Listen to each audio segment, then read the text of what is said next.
Ya, maaf ya tadi sempat diundur. Kita mulai ya, langsung. Hari ini Bu Era akan mencoba memaparkan materi tentang PPH pasal 26 ya. Sudah bisa sudah terlihat ya Mbak? Sudah, Sudah, Bu. Bu. Sudah ya.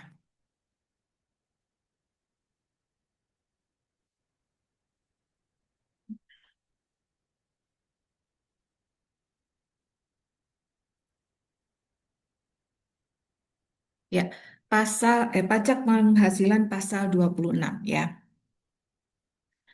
Nah, sebelum kita masuk ke materi lebih jauh ya, kita ketahui dulu bahwa di apa namanya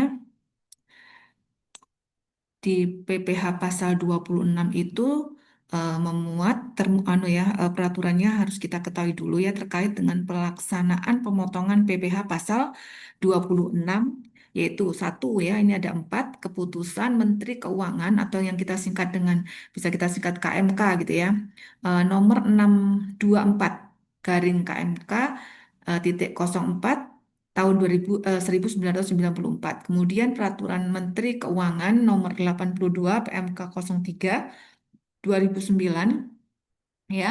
Kemudian Peraturan Menteri Keuangan Nomor 258 eh, PMK 03 tahun 2008 dan Peraturan Direktur Jenderal Pajak Nomor Per 52 PJ 2009. Ya, ini dasar ya, dasar awal ketika kita mau mengenakan PPH pasal 26. Di mana di situ semua di dalam aturan itu termuat juga ya tata cara pemotongan dan penyetoran, kemudian pihak-pihak yang wajib untuk memotong pajak itu diatur di KMK 4 ya, 94 di sana ya.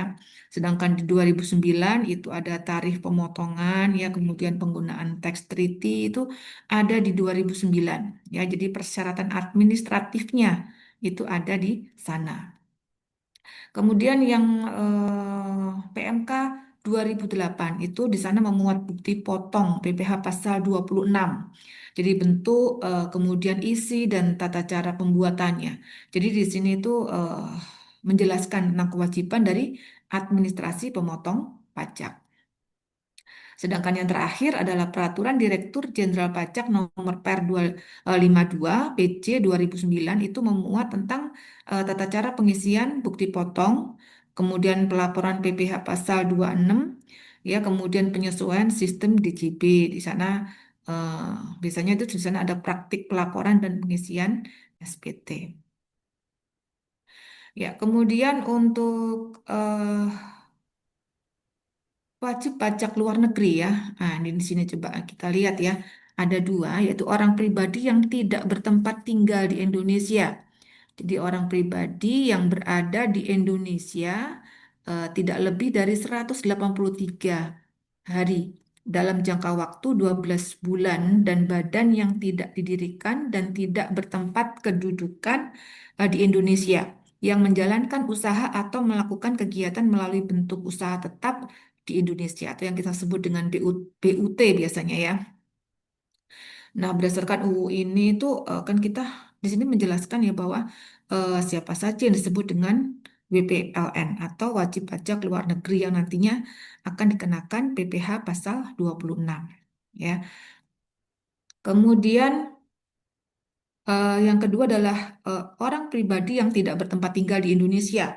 Yaitu orang pribadi yang berada di Indonesia tidak lebih dari 183 hari ya dalam jangka waktu 12 bulan dan badan yang tidak didirikan dan tidak bertempat kedudukan di Indonesia yang dapat menerima atau memperoleh penghasilan dari Indonesia, tidak dari menjalankan usaha atau melakukan kegiatan melalui bentuk usaha tetap di Indonesia. Jadi di poin B ini tuh apa sebenarnya ya? Orang pribadi atau badan yang tidak tinggal, maksudnya ya, tidak tinggal dan tidak didirikan di Indonesia, ya. BUT ya. Dalam BUT itu apa? Badan usaha tetap gitu ya. Tidak punya BUT di Indonesia. Itu jadi dia tidak tinggal dan tidak didirikan di Indonesia. Jadi tapi menerima atau memperoleh penghasilan dari Indonesia. Contoh apa misalnya ya, kalau misalnya kita melihat dia tidak tinggal, tapi dia menerima ya pendapatan atau memperoleh penghasilan dari Indonesia. Misalnya seperti royalti gitu ya, royalti kemudian bunga pinjaman misalnya ya, jasa konsultan asing atau mungkin bisa jadi dividen gitu ya. Itu untuk yang poin B. Tapi kalau untuk poin A itu eh, di mana orang pribadi atau eh, badan usaha gitu ya, orang pribadi dan badan usaha atau badan usaha dia tidak tinggal di Indonesia atau tinggal di Indonesia tapi tidak melebihi 183 hari dalam jangka waktu 12 bulan gitu ya. Artinya kalau misalnya dalam jangka waktu kok ada batas 12 bulan gitu ya.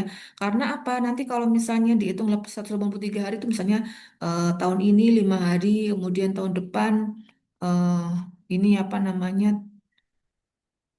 5 hari, nanti 3 tahun lagi gitu ya. Jadi hitungannya tidak dalam kurun waktu yang sama gitu ya. 12 bulan eh, berurutan gitu ya, maksudnya ya. Itu yang poin A ya. Biasanya untuk contoh ini adalah apa perusahaan Jepang misalnya membuka kantor cabang proyek di Indonesia atau konsultan asing membuka kantor perwakilan tetap di Indonesia, gitu ya. Nah, jadi itu bisa disebut dengan BPLN dengan BUT ya. Kemudian eh,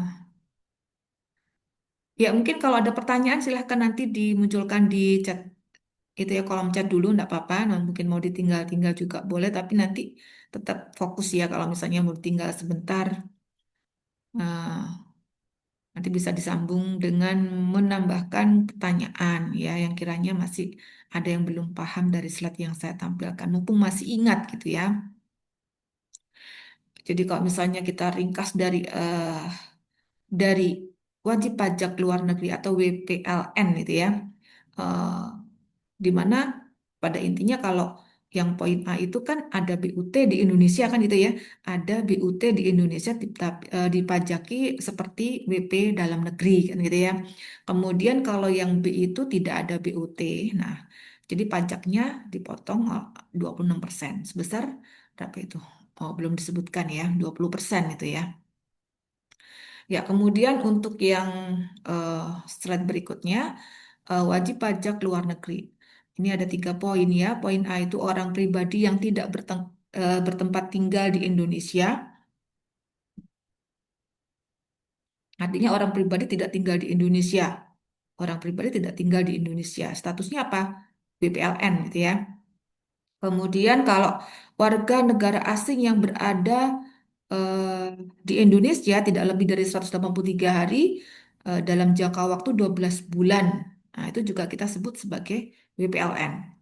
Kemudian warga negara Indonesia yang berada di luar negeri lebih dari 183 hari. Jadi kalau Mbak-mbak ini pergi ke luar negeri ya, lebih waktunya 183 hari dalam jangka waktu 12 bulan serta memenuhi persyaratan misalnya tempat tinggal ya, pusat kegiatan utamanya, tempat menjalankan kebiasaan, status subjek pajak dan atau persyaratan tertentu lainnya misalnya ya. Nah, itu ada di sana misalnya ya. Nah, Anda bisa disebut sebagai BPLN. Tuh. Kemudian untuk PPh pasal 26 ya. PPh pasal 26 merupakan cara pelunasan pajak dalam tahun berjalan melalui pemotongan pajak atas penghasilan wajib pajak luar negeri atau WPLN selain BUT berupa apa? Berupa dividen ya. Kemudian bunga termasuk ada bunga premium, diskonto dan jaminan pengembalian utang, kemudian ada royalti, ada hadiah ya, ada sewa, ada imbalan jasa, kemudian ada pensiun ya, ada lindung nilai, ada keuntungan karena pembebasan utang. Jadi di sini kelompok A sampai I itu ya, kelompok A sampai I itu bisa kita pajaki atas penghasilan bruto. Tapi kalau kita lihat dari C sampai L itu tidak langsung dari bruto tetapi dari perkiraan penghasilan neto ya, penghasilan neto. Nah, ini Anda bisa lihat ya 20% dari penghasilan bruto huruf A sampai huruf I itu final ya. Kemudian 20% perkiraan penghasilan neto huruf J sampai dengan huruf L itu 20% ya. Nah, tapi penghitungannya dasarnya dari kalau di A sampai I itu dari penghasilan bruto ya, tapi kalau misalnya yang I sampai L dari penghasilan neto. Tunggu ya.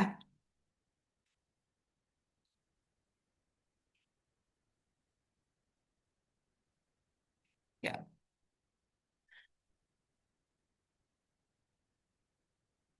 ya, contoh nih, misal seorang atlet dari Cina yang ikut mengambil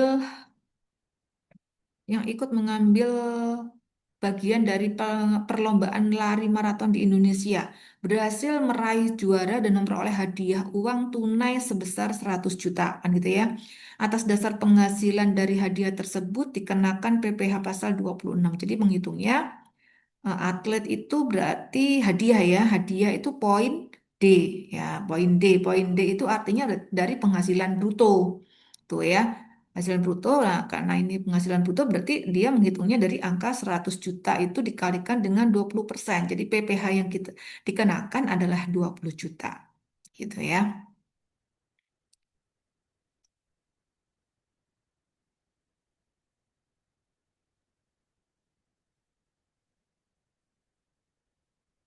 Oke, gitu ya. Terus kemudian saya mau lanjut ke apabila penat ini ya. Apabila terdapat penghindaran pajak berganda atau P3B atau tax treaty antara pemerintah Indonesia dengan negara mitra, maka pengenaan PPh pasal 26 mengacu pada ketentuan tersebut dalam P3B atau tax treaty tersebut. Jadi penghasilan kena pajak sesudah dikurangi pajak dari suatu BUT di Indonesia dikenai pajak sebesar 20%, kecuali penghasilan tersebut ditanamkan kembali di Indonesia. Jadi pada prinsipnya pemotongan atas penghasilan kantor pusat dari usaha atau kegiatan penjualan barang atau pemberian jasa di Indonesia yang sejenis dengan dijalankan atau yang dilakukan oleh BUT di Indonesia ya atau yang kita istilahkan force of attraction rule. Kemudian yang kedua, penghasilan yang dikenakan PPh pasal 26 yang diterima atau diperoleh kantor pusat sepanjang terdapat hubungan efektif antara BUT dengan harta atau kegiatan yang memberikan penghasilan yang dimaksud tersebut atau yang kita sebut dengan atribusi. Kemudian yang B adalah eh, pemotongan atas penghasilan yang diterima atau diperoleh orang pribadi atau badan luar negeri yang berubah status menjadi wajib pajak dalam negeri atau bentuk usaha tetap.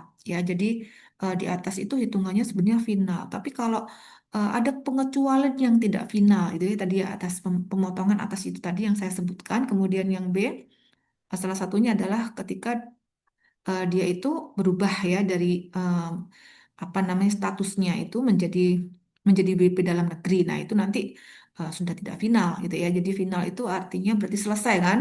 Nah, ini kalau misalnya tidak final, nah itu case-nya adalah yang ada di poin bawah. Nah, apa sih sebenarnya tax treaty itu atau P3B? P3B itu kan persetujuan penghindaran pajak berganda. Jadi kalau misalnya kita itu ada di luar negeri itu usaha kita di Indonesia ya atau kemudian kita tuh punya eh, kita tinggal di kita orang intinya kita punya punya negara mitra gitu ya, kita punya usaha di negara lain. Nah, jangan sampai kita itu dikenakan dua pajak ya, tidak dikenakan dua pajak, tapi cukup satu. Nah, ini kalau di negara kalau ada perjanjian ya istilahnya kita sebut dengan tax treaty itu nanti cukup dengan satu eh, pengenaan pajaknya ya. Mungkin tarif normalnya itu kan 20% ya, tapi kalau dengan tax treaty mungkin nggak sampai dari 20%. Jadi antaranya ya 10 sampai 15 gitu ya. Pajak atas BUT, BUT kan badan usaha tetap ya, perusahaan luar negeri yang punya kegiatan di Indonesia gitu ya misalnya. Nah, setelah dihitung pajaknya, kemudian sisa labanya kena pajak lagi 20%, kecuali itu kalau ditanam lagi di Indonesia, maksudnya begitu. Nah, kemudian Itu yang poin ini ya, pengecuali penghasilan yang ditentukan PPh pasal 26 diterima atau diperoleh kantor pusat sepanjang terdapat hubungan efektif antara BUT dengan harta atau kegiatan yang memberikan penghasilan yang dimaksud. Nah, itu berarti orang luar negeri tidak wajib bayar pajak dalam negeri misalnya. Statusnya berubah itu yang B ya. Sedangkan yang A itu tadi penghasilan kantor pusat terkait dengan BUT itu kantor pusatnya di luar negeri dapat penghasilan dia di Indonesia dan terkait dengan kegiatan BUT di Indonesia. Itu yang poin A, pemotongan eh, atas satu dan dua. Itu ya. Kemudian perkiraan penghasilan itu ya PPh pasal 26 atas penjualan harta.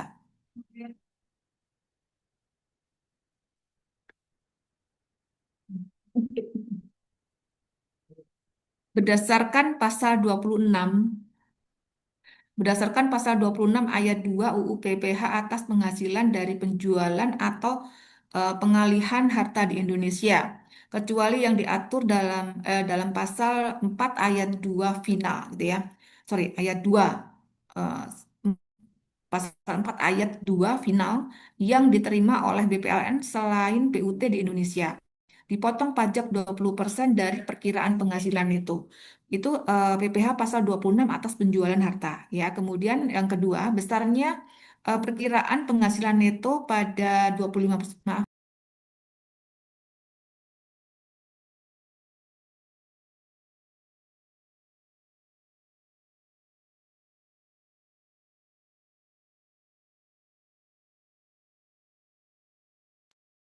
Ya. Saya ulang ya, perkiraan penghasilan neto. Tadi kan karena itu ya, tadi ada penghasilan neto dan ada penghasilan bruto. Jadi penghasilan itu pada intinya adalah berdasarkan pasal 26 tadi yang sudah saya sebutkan ya. Kemudian yang kedua adalah besarnya perkiraan penghasilan itu adalah 25% dari harga jual sehingga tarif efektifnya sebesar 5% dari harga jual. Kok bisa, Bu? Iya kan tadi 20% ya. Kalau misalnya tadi pengenanya kan 2% karena dikalikan dengan perkiraan penghasilan neto, jadi kan 20% dikalikan 25%. Nah, tinggal 5%, ya. 5% dari harga jual gitu ya maksudnya ya. Kemudian penjualan atau penghasilan harta tersebut adalah penjualan atau pengalihan harta berupa ada perhiasan mewah ya, kemudian berlian emas, pintan, jam tangan mewah, barang antik, lukisan, mobil ya, motor, kapal, pesiar, eh, apa ini, pesawat terbang ringan gitu ya. Kemudian yang ketiga, jadi penjualannya berapa itu kita bisa menaksirkan itu sebagai penghasilan neto gitu ya. Kemudian wajib pajak OP luar negeri, orang pajak luar negeri yang menerima atau memperoleh penghasilan dari penjualan atau pengalihan harta yang besarnya tidak melebihi 10 juta untuk setiap jenis transaksi dikecualikan dari pemotongan pajak penghasilan pasal 26. Jadi perkiraan penghasilan itu bisa Anda eh, lihat di sana ya. Artinya kan wajib pajak luar negeri itu yang menjual atau menghasilkan harta di Indonesia ya akan dikenakan PPh pasal 26. Tarifnya kan tadi ya 20% gitu dari perkiraan penghasilan neto. Nah, penghasilan neto itu apa saja kan begitu ya. Gitu ya. Jadi kalau misalnya tadi itu ada beberapa itu penghasilan neto 25% dari harga jual. Nah, sehingga tarif efektifnya adalah 5%. Dari mana ya tadi yang saya sampaikan bahwa 25% kalikan dengan 20 ya.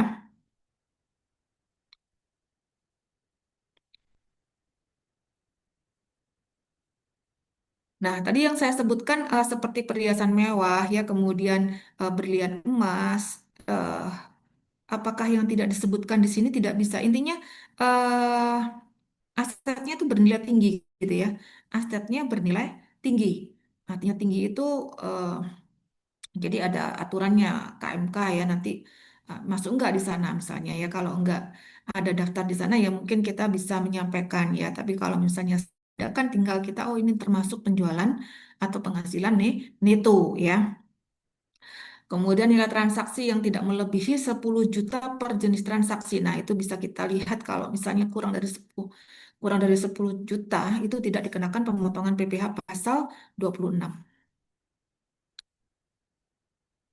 Kemudian PPh pasal 26 atas premi asuransi. Berdasarkan pasal 26 ya, ayat 2 UU PPh atas penghasilan dari premi asuransi yang dibayarkan kepada perusahaan asuransi luar negeri dipotong dengan pajak 20% dari perkiraan penghasilan neto ya. Oke. Hmm, bentar.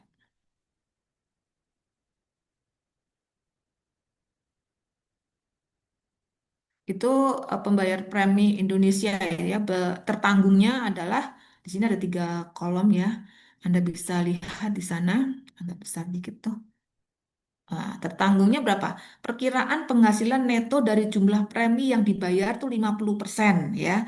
Kemudian ini kalau asuransi ya, premi asuransi. Kemudian tarif efektif PPh pasal 26 dari jumlah premi yang dibayar adalah 10%. Kemudian perusahaan asuransi 10%.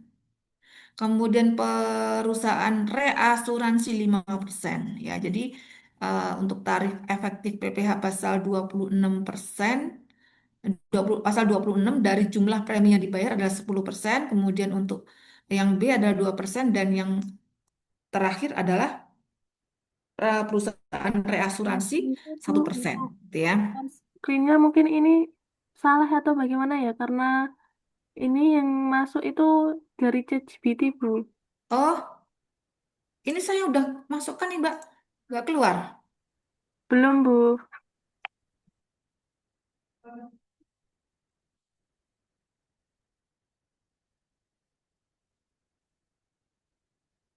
Ini Mbak kelihatan? Kok bisa Iya keluar? Bu, ini kelihatan. Sudah, Bu, sudah. Ya,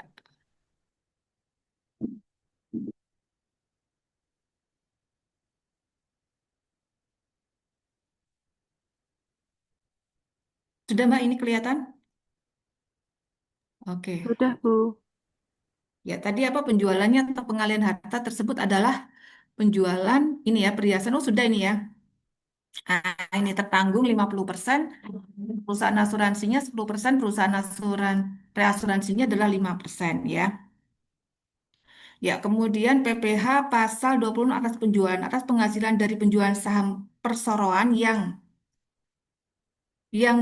diperoleh oleh BPLN ya. Selain PUT dipotong pajak sebesar 20% dari perkiraan penghasilan neto. Besarnya perkiraan penghasilan neto adalah 25% dari harga jual. Sehingga besarnya tarif efektifnya pasal 26 adalah 20% kali 25% atau 5% dari harga jual ya. Jadi kalau misalnya kita itu eh, apa tadi?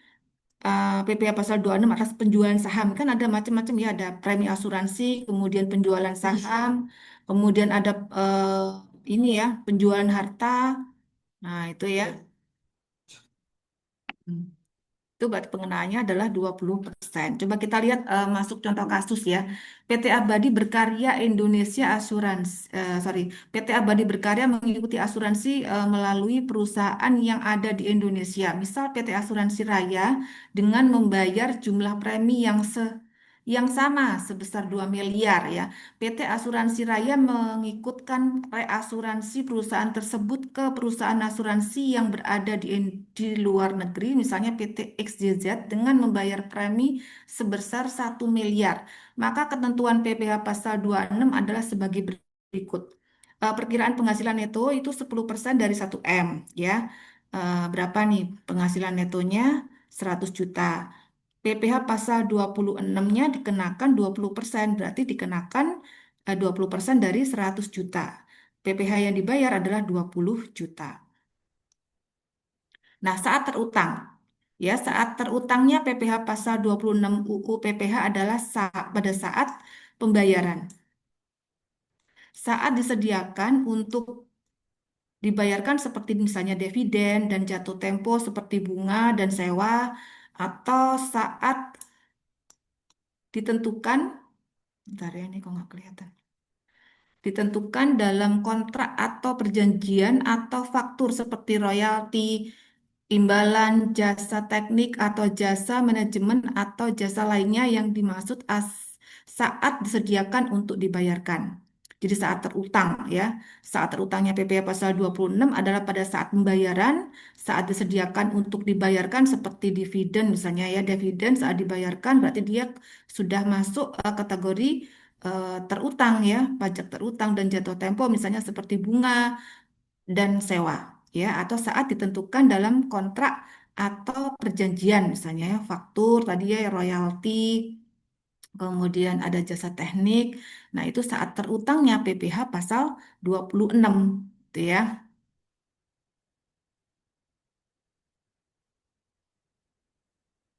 Nah, untuk perusahaan yang tidak go public adalah saat dibukukan sebagai utang dividen yang akan dibayarkan yaitu pada saat pembagian dividen diumumkan atau ditentukan dalam rapat umum atau yang kita sebut dengan RUPS tahunan ya. Demikian pola apabila perusahaan yang bersangkutan dalam tahun berjalan membagikan dividen sementara interim ya, atau yang kita sebut dengan interim ya, maka PPh pasal 26 UU PPh terutang pada saat diumumkan atau ditentukan dalam rapat direksi atau pemegang saham sesuai dengan anggaran dasar perseroan yang bersangkutan.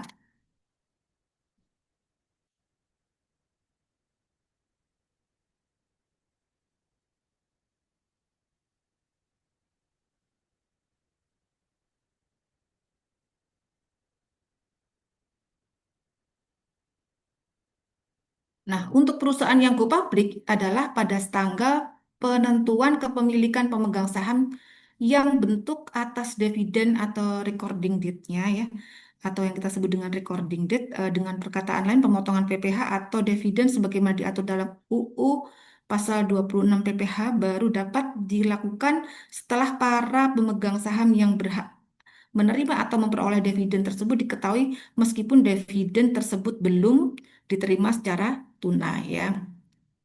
Jadi saat terutang PPh pasal 26 itu kapan dianggap atau muncul dan harus dipotong ya. Ini penting karena untuk menentukan kapan PPh itu dipotong dan kemudian kapan menyetor dan kapan melapor gitu ya. Nah, untuk saat pembayaran, ketika uang itu benar-benar dibayarkan ya, contoh misalnya royalti langsung dibayar ke pihak luar negeri gitu ya. Kemudian fee jasa dibayar, misalnya begitu ya. Ketika saat dibayar, walaupun belum dibayar tunai, dividen sudah ditetapkan haknya, dana juga harus sudah dialokasikan. Jadi tidak perlu tunggu uang itu cair ya. Nah, kapan saat jatuh tempo? Biasanya untuk bunga atau sewa itu misalnya kontrak menyebut bayar tiap akhir bulan, nah, gitu ya misalnya. Nah, itu. Nah, mungkin khusus dividen ya ada beda antara perusahaan non publik dengan go public. Kalau tidak go public itu PPh pasal PPh 26 terutang ketika dividen itu diumumkan atau diputuskan dalam RUPS. Jadi kapan? Ketika dividen sudah menjadi utang perusahaan. Jadi bukan saat dibayar ya. Nah, sedangkan untuk tadi yang dimaksud dengan perusahaan go public gitu ya. eh, untuk perusahaan go public itu kan tadi adalah pada tanggal penentuan kepemilikan pemegang saham yang berhak atas dividen dengan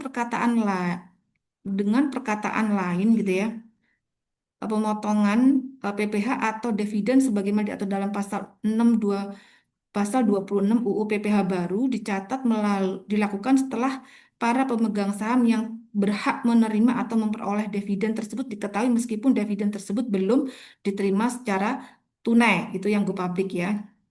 Jadi recording date itu maksudnya tanggal menentukan siapa pemegang saham yang berhak menerima dividen gitu. Dividen belum dibayar. Tax treaty. Ya, tadi sudah disebutkan tax treaty itu P3B ya. Apabila wajib pajak yang menerima atau memperoleh penghasilan sudah terdaftar, eh, apabila penghasilan sudah terdaftar sebagai pembayar pajak atau taxpayer dari negara yang memiliki tax treaty atau perjanjian penghindaran pajak berganda dengan pemerintah Indonesia, maka berlaku ketentuan pemotongan PPh pasal 26 sesuai dengan tax treaty sepanjang WPLN tersebut dapat menunjukkan surat keterangan domisili yang sah, ya, dan masih berlaku yang dikeluarkan oleh kompeten authority negara tersebut. Kantor pajak termasuk salah satu kompeten authority. Jadi tax treaty itu sebenarnya kan perjanjian penghindaran pajak berganda antara Indonesia dengan negara lain ya. Jadi kalau misalnya ada perjanjian itu di apa namanya berlaku pengenaan pajak itu hanya satu kali ya, tidak dikenakan ganda ya. Jadi menghindari pajak berganda karena kalau kalau misalnya kita dipajaki sana, dipajaki sini, nah itu kan sangat tidak nyaman ya bagi mereka yang berusaha ya, yang memiliki yang intinya tidak se tidak se ini ya, tidak senyaman mereka yang hanya dikenakan pajak satu kali. Jadi intinya menghindari pajak yang dipungut dua kali. Kemudian memberi tarif pajak lebih ringan ya. Kemudian memberikan investasi internasional. Maksudnya yang adil kan, yang adil. Jadi kalau sudah dikenakan satu negara ya harapannya satu negara tidak dikenakan pajak lagi gitu ya.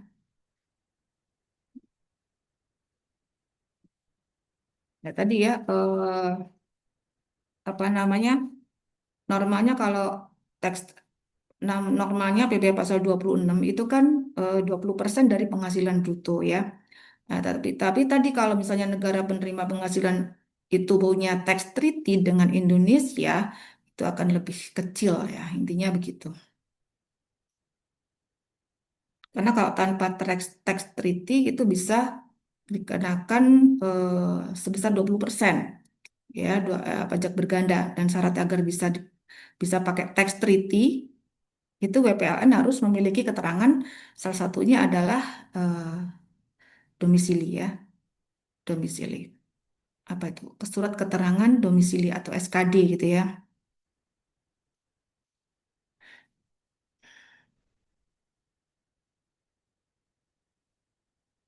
Nah, siapa yang menerbitkan SKD di situ kan ya? Siapa yang menerbitkan SKD? Yaitu kantor pajak termasuk salah satu kompeten authority. Salah satunya adalah yaitu otoritas pajak resmi negara tersebut itu ya yang dengan disebut dengan kompeten authority kantor pajak di negara asal. Itu ya.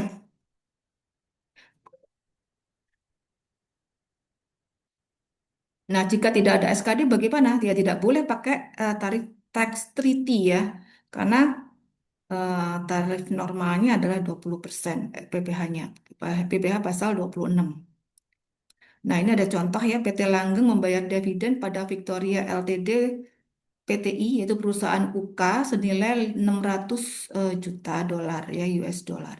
Tax treaty di Indonesia dan Inggris yang menyatakan tarif PPh dividen sebesar 8%. Kurs KMK 10 dolar, 10.000 per US dollar, berapakah PPh terutang? Jadi kalau misalnya kenapa harus ada KMK? Jadi KMK itu kursnya yang memang sudah ditentukan oleh pihak kementerian ya, sebesar berapa gitu ya. Jadi kita acuannya pada KMK bukan pada eh, apa namanya yang sedang sedang ini yang sedang bergejolak di saat di waktu itu bukan ya, terupdate gitu bukan. Jadi kita acuannya adalah kurs dari KMK. Nah, jadi untuk perhitungannya adalah nilai dividen sama dengan 10.000 dikalikan dengan 600 US dollar. 600.000 US dollar ketemunya adalah 6 miliar ya. Nah, pajak PPh pasal 26 yang dikenakan adalah dari bruto 8% kali bruto ya. Brutonya berapa? 6 miliar ya. Ya, ini dinamakan eh, bruto ya tadi karena dia masuk dari kategori ini ya, tadi apa A sampai I ya, A sampai I. Nah, dividen dia di poin pertama. Berarti penghitungannya adalah dari penghasilan bruto. Gitu ya.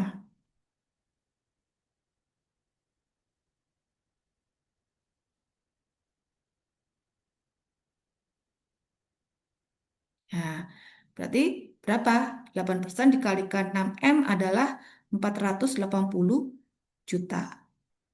Ya. Oke, lanjut ke contoh tax treaty berikutnya ya.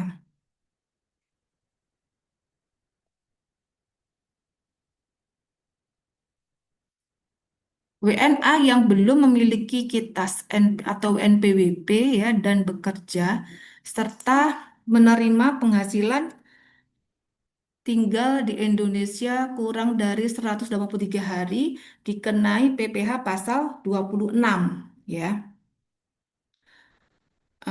Mr. X merupakan pegawai asing dari negara yang tidak memiliki tax treaty dengan Indonesia. Bekerja kurang dari 183 hari dan di bulan September 2009 menerima gaji berapa? 2.200 ya. Kurs Menteri Keuangan atau KMK pada saat pemotongan adalah 14.000 sekian ya, 14.000,75 rupiah untuk per ya 1 US dollarnya. Perhitungan PPh pasal 26 atas penghasilan Mr. X adalah penghasilan bruto gaji sebulan ya tadi kan 2.200 tuh ya dikalikan dengan kurs KMK dari Menteri Keuangan ya 14.072 totalnya berapa? 30.958.400. PPh pasal 26 terutang adalah 20% dari penghasilan bruto ya.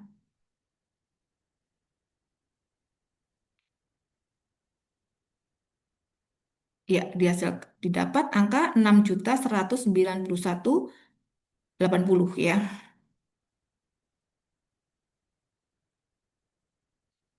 Dia sebagai kalau kita lihat dia itu kan sebagai subjek pajak, kemudian lama tinggal di Indonesia, belum memiliki kitas ya.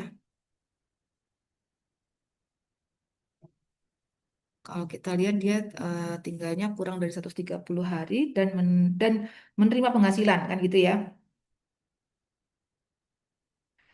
Ya, maka dari penghasilan bruto itu kita kalikan dengan 20%. Ya, ketemu 6.191.680. Ya, dia pegawai asing ya dengan negara tanpa tax treaty. Ya, ini kenanya 20%. Kurang dari 183 hari. Itu ya. Oke, kemudian yang kedua, WNA yang belum memiliki kitas atau NPWP dan bekerja serta menerima penghasilan lebih dari 193 hari dikenai pasal 21. Kemudian yang ketiga, WNA yang telah memiliki kitas dan bekerja serta menerima penghasilan maka dianggap subjek pajak dalam negeri sehingga dikenai pajak PPh pasal 21. Apabila karyawan WNA dikenai PPh pasal 21, maka perhitungan pajaknya akan disertakan ya,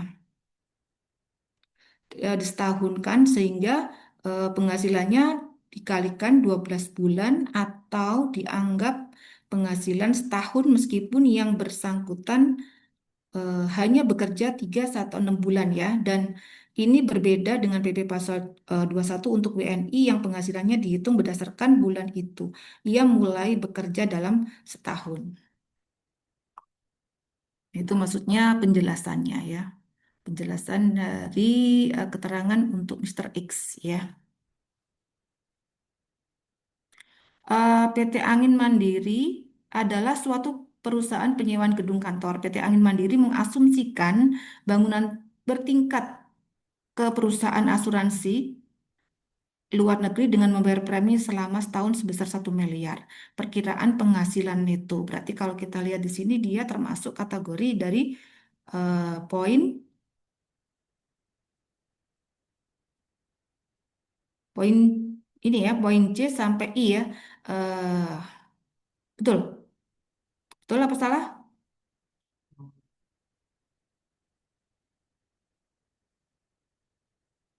Karena dia menggunakan penghasilan neto ya. Jadi langsung 20% dikalikan dengan 500 juta. Ini 500 juta. Oke. ketemunya adalah 100 juta ya. Nah, ini berarti kalau dia ada tax treaty itu kan ini kita ngitungnya dasarnya dari ini ya dari neto kemudian kita kalikan dengan 50% karena kalau misalnya dia neto itu kan berarti netonya itu tadi ini ya. Nah, kita ngacuannya di sini. Netonya itu 50% jadi tertanggung ini ya, kelihatan enggak? Nah, penghasilan netonya didasarkan dari situ kemudian kita kalikan dengan 20%, gitu ya. Ya, dikenakan jadi 100 juta. Nah, kalau kita simpulkan ya untuk tabel tarif 2 PPh pasal 26 itu penghasilan yang dibayarkan kepada WPLN tadi itu berupa dividen, kemudian bunga termasuk premium, diskonto, dan imbalan jaminan pengembalian hutang, kemudian ada royalti ya, kemudian ada sewa, kemudian ada penghasilan penggunaan harta, ada imbalan sehubungan dengan jasa pekerjaan dan kegiatan, lalu ada hadiah dan penghargaan, pensiun dan pembayaran berkala lainnya, kemudian premi swab dan transaksi lindung nilai, ya, kemudian ada keuntungan karena pembebasan utang. Nah, tarifnya dasar pengenaan pajaknya atau DPP itu ya 20% dan dikalikan penghasilan bruto atau tax treaty-nya. Tax treaty P3B. Kemudian itu untuk kode aja ya dividen 101 bunga 102 ya. Ya, kemudian berikutnya kesimpulan berikutnya adalah misalnya penjualan atas penghasilan dari penjualan atau pengalihan harta di Indonesia yang diperoleh wajib pajak luar negeri atau yang kita sebut dengan WPLN ya. Harta yang dimaksud apa? Berupa perhiasan mewah. Ya, tadi kalau ada penjualan barang mewah ya itu penjualan yang bernilai tinggi tentunya ya. Nah, nanti seperti apa? Kayak berlian tadi sudah disebutkan, ada emas ya, ada intan, ada jam tangan mewah, ada barang antik ya, ada lukisan, ada mobil dan sebagainya. Dikecualikan dari pemotongan PPh pasal 26 adalah WPOP luar negeri yang memperoleh penghasilan tidak melebihi 10 juta untuk setiap jenis transaksi. Itu terdapat di pasal 3 ayat 2 PMK ya. PMK sekian itu ya. Nah, jadi kalau misalnya memperoleh penghasilannya di bawah dari 10 juta, tidak dikenakan PPh. Ya, tapi kalau misalnya dari penjualan barang mewah itu dikenakan 20% dari penghasilan neto. Kemudian untuk yang ketiga itu penjualan saham ya tadi penjualan saham oleh WPLN. Eh, Saham yang diperjualbelikan adalah saham dari PT di dalam negeri dan tidak berstatus sebagai emiten atau perusahaan publik ya dengan pasal 1 KMK sekian ya di dalam PMK sekian itu disebutkan bahwa penjualan atau pengalihan saham perusahaan antara special purpose company atau conduct company ya yang didirikan di tax haven country dan mempunyai hubungan istimewa dengan WPDN Indonesia atau BUT di Indonesia. Ini keterangan keterangan tambahan ya. Jadi penjualan saham oleh PPLN itu dikenakan tarifnya adalah 20% dari perkiraan neto. Jadi kalau misalnya ada tax treaty ya berarti 20% ke 25% dari harga jual. Jadi tinggal 5% dari harga jual. Jadi kita sebut sebagai final. Ya,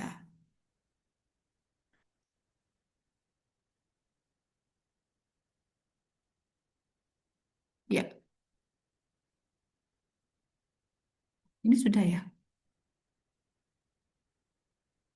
Oke, sekarang yang keempat ya, ada empat ya tadi kebanyakan tuh Bara.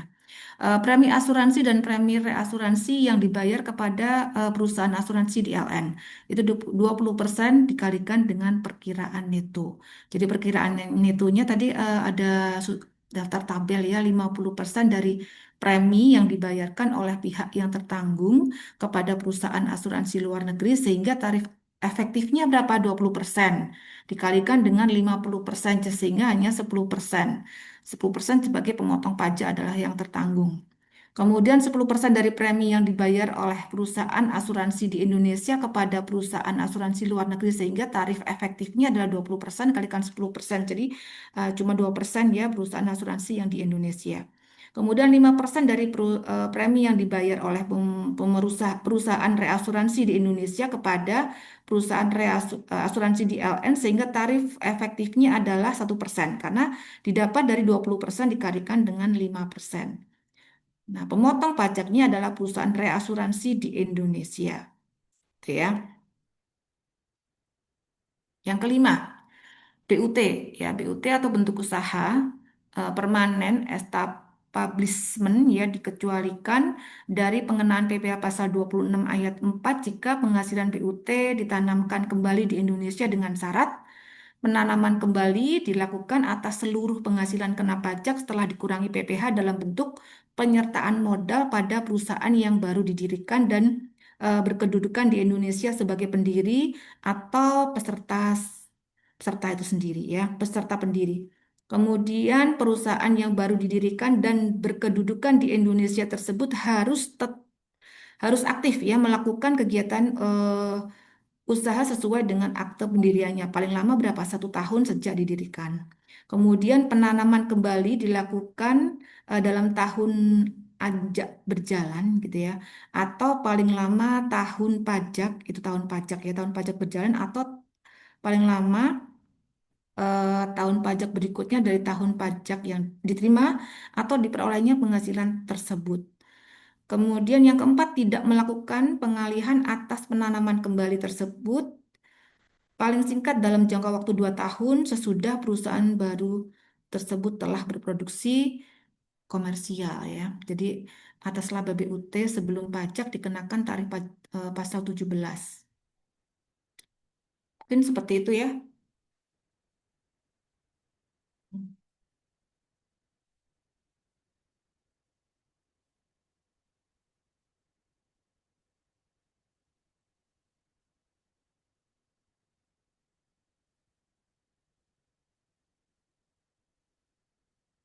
Ya, tadi itu karena saya eh, ada tamu dari pagi itu ya. Jadi agak terlambat masuk dan saya baru bisa ngisi ini jam segini ya. Silakan kalau ada yang mau ditanyakan, bentar.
Ya, teman-teman silakan. eh Kalau ada yang mau ditanyakan ya. Kemarin Bu Era tuh masih hutang ini ya PPT karena 2 hari ini Bu Era belum sempat ngedit ya karena 2 hari full itu ada assessment ya. Jadi saya belum sempat buat sejak Jumat ya kalau nggak salah kemarin ya Jumat itu persiapan semoga ya besok udah bisa tenang karena terakhir adalah hari ini.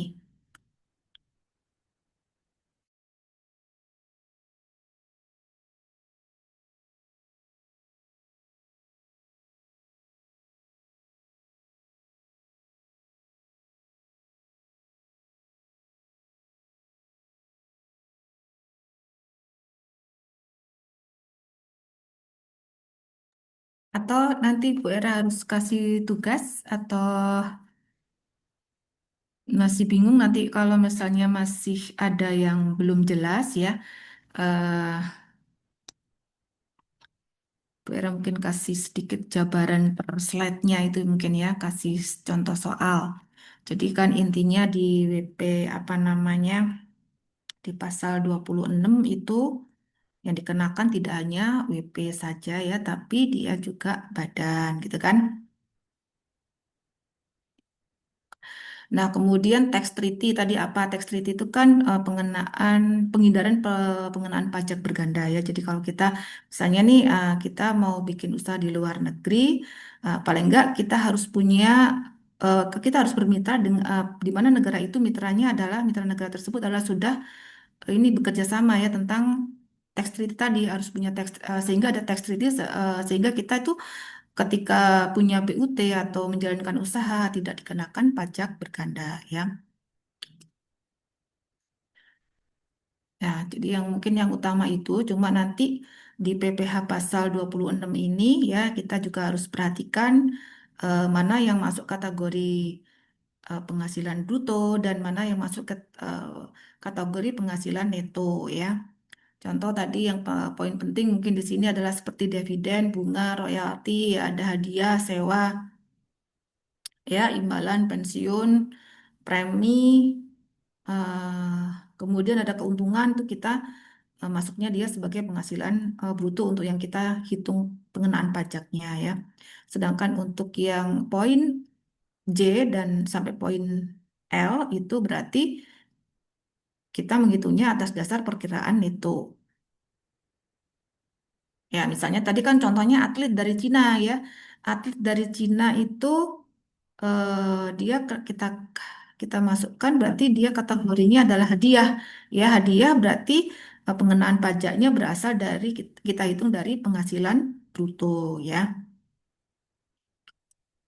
Nah, kemudian pada prinsipnya pemotongan PPh pasal 26 itu kan bersifat final ya, kecuali poin-poin di bawah ini yang A itu dan yang B ya. Jadi kalau A itu penghasilan kantor pusat dari usaha atau kegiatan, penjualan barang atau pemberian jasa di Indonesia yang sejenis dengan dijalankan atau yang dilakukan oleh BUT di Indonesia. Kemudian penghasilan yang dikenakan pajak pasal 26 diterima atau diperoleh dari kantor pusat sepanjang terdapat hubungan efektif gitu ya itu berarti tidak final artinya ya kemudian pemotongan atas penghasilan yang diterima atau diperoleh orang pribadi atau badan luar negeri kemudian berubah status gitu ya menjadi wajib pajak dalam negeri atau bentuk usaha tetap nah itu berarti pengecualian dia tidak bisa kita sebut sebagai yang bersifat final gitu ya final itu artinya kan selesai ya. Tapi kalau tidak final berarti eh, ada kelanjutannya ya. Kemudian perkiraan penghasilan neto. Nah, ini nanti disebutkan penghasilan neto itu apa saja. Ya, di sini disebutkan salah satunya adalah penjualan barang mewah ya, barang mewah. Yang intinya bernilai tinggi itu. Ya, seperti sudah disebutkan di sini. Nanti kalau misalnya Bu, ini ada barang mewah tapi kok di sini nggak ada, nanti kita bisa cek di PMK. Nah, kemudian ini ya, berdasarkan pasal 26 atas penghasilan dari premi asuransi. Ini salah satunya premi asuransi. Nah, premi asuransi masuk kategori ini ya yang dikenakan eh, penghasilan neto ya, dia kena penghasilan neto. Nah, nanti untuk tarifnya adalah ada di dalam tabel ya.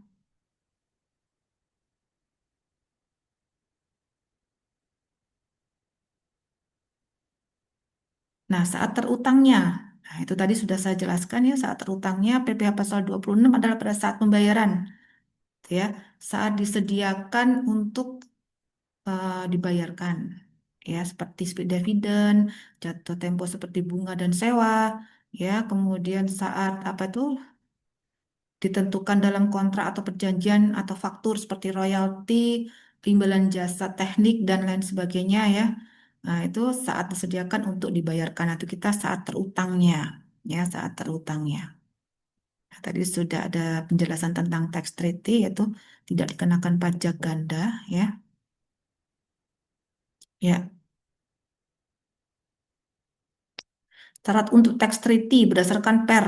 Peraturan 10 PJ 2017 tentang tata cara penerapan persetujuan penghindaran penghindaran pajak berganda, pemungut atau pemotong pajak dapat memungut atau memotong pajak sesuai dengan ketentuan dalam P3B dengan syarat sebagai berikut. Ya, itu syarat berlakunya tax treaty. Ya, terdapat perbedaan antara ketentuan yang diatur dalam UU PPH dan ketentuan.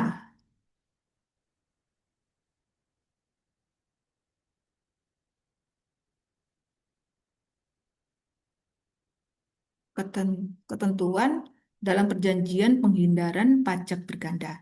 Jadi terdapat perbedaan antara ketentuan yang diatur dalam UU PPH dan ketentuan dalam eh, perjanjian penghindaran pajak berganda gitu ya.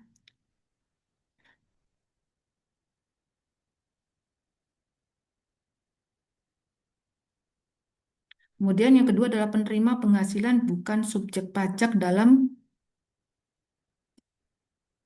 negeri di Indonesia. Jadi mungkin sudah tinggal lama di Indonesia, sudah menjadi subjek pajak dalam negeri. Nah itu tidak pakai yang namanya istilah PPh pasal 26. Jadi tidak pakai tax treaty gitu ya. Kemudian yang ketiga apa itu SKD ya.